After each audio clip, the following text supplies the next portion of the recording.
whether or not it's illegal is sort of irrelevant here. It's the morality of the thing. The fact that they've decided that it's now acceptable to intimidate a justice into getting what they want just shows how deranged and out of touch with the American people the radical left is. The fact that we can have this conversation between us and we can discuss, hey, you know, maybe it's going to go back to the States, maybe not. That's acceptable. It's unacceptable to go to somebody's house to yell and to scream and to scare them into submission. Yep, protesting at people's homes is completely off limits. It's better to politely protest in places that won't annoy anyone. That was sarcasm. This is Rebel HQ. I'm Sandee Lovas. Over the weekend, protests sprung up outside the homes of Chief Justice John Roberts and Brett Kavanaugh. Keep abortion safe and legal! You don't care if people die! You don't care if people die! We will not go back! I see you, buddy! We will not go back! We will not go back! This makes people uncomfortable. I'm good with that. The idea of what's wrong and right becomes very muddled the more desperate a situation gets. If you were to become homeless or had to protect your loved ones from immediate threats, you'd be surprised how much you're willing to do that normally you wouldn't agree with. No one knows what they're capable of doing in order to survive until it happens. Despite the current stakes, these protesters weren't inflicting physical harm. From what I saw, they weren't threatening it either. They weren't damaging property. You know, the thing that seems to be more precious than human lives. These were peaceful protests. Oh, but what about the innocent people they're bothering? So you're telling me a handful of people being annoyed is more important than the lives that will be lost if Roe v. Wade is overturned?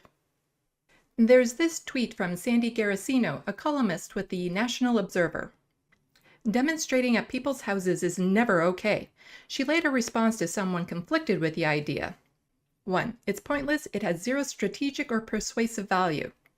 Funny, we seem to be talking about it and noticing it. 2. It's self-indulgent.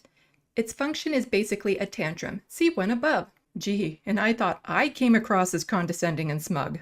3. It involves and affects innocent people and children. You mean like what overturning Roe v. Wade will do, but on a much more massive scale.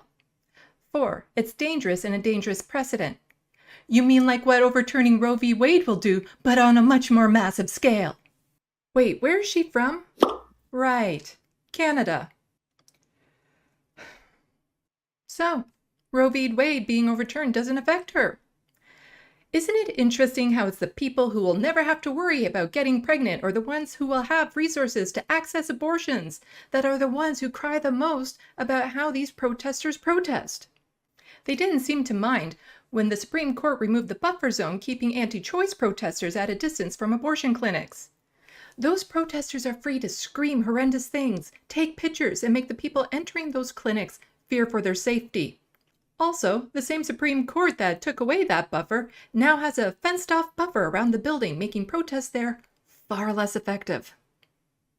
The state can't force a person to give bone marrow or a kidney, even though it would save the life of a person with a detectable heartbeat. We can't take organs from a person who died without prior consent in life, even though doing so would save thousands of lives a year. It's not like they need them anymore anyway.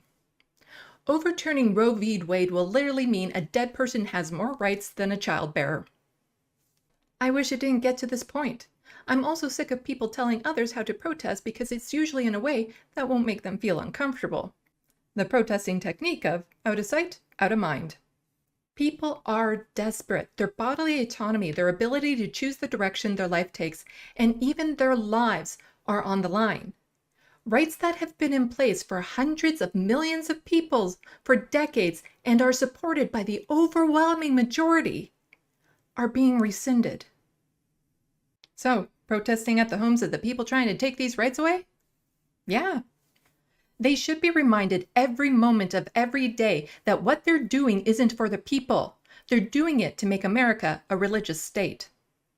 And if the judges feel that protesting at their homes is an intrusion on privacy, well, just wait until they find out what Roe v. Wade was built on. For more of my stuff, look for me on social medias left of the box. Don't forget to hit buttons and leave comments. Thanks for watching, and until next time, get informed, Get involved.